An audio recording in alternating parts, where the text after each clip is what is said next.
This painting is called We Shall Not Return, which is mostly in watercolour but also saturated with acrylics. And it was produced back in the studio here after coming back from Jordan and travelling through the desert there and visiting the dry oases, which were the places I'd gone to with environmentalists and ecologists to see how the desert and the ecology there had changed.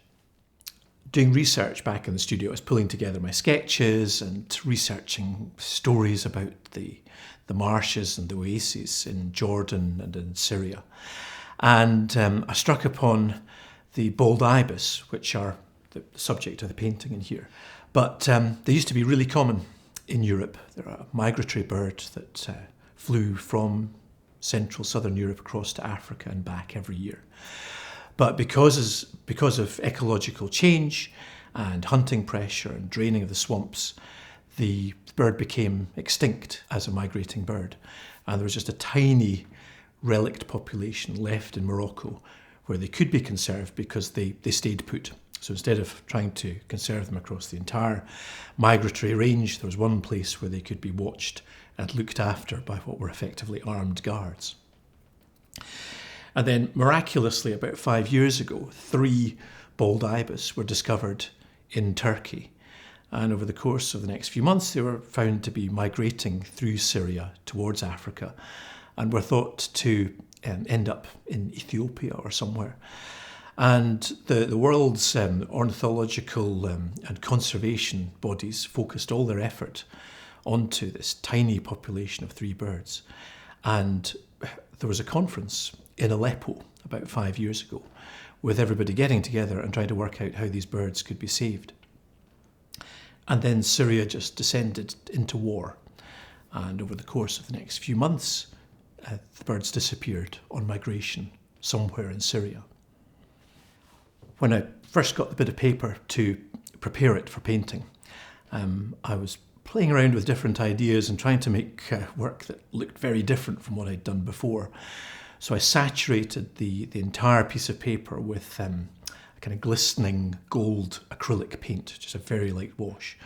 And the result is that the paint surface shimmers with these kind of gold fragments, and that shows through the painting, which has been done on top of it subsequently. I also wanted to break up the compositional surface of the painting and also to locate it in sort of a feel of it being Middle Eastern somehow.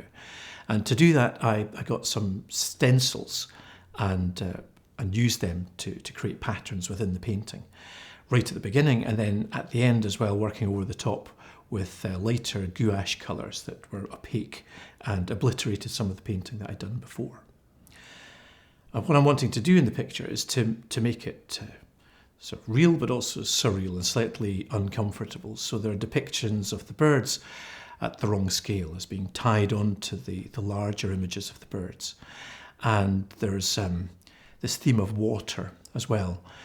And the narrative of these oases being run dry and polluted, which has happened in both Syria and in Jordan, and the ecological damage that has caused and that exacerbates problems for humans and for the animals that live there.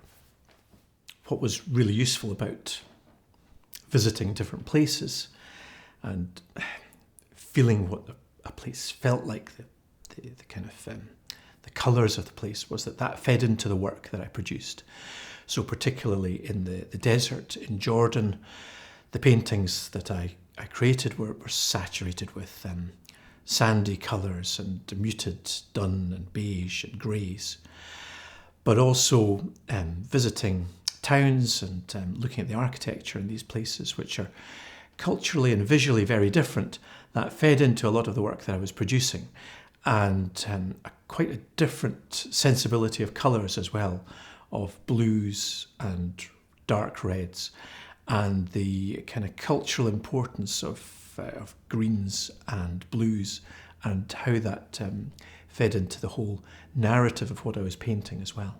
Green has a huge importance in a desert culture, and blue as well. So blue's water, green is what is produced where there is water, and there's also kind of the whole culture is fired up by kind of its own folklore and its own religious connotations as well.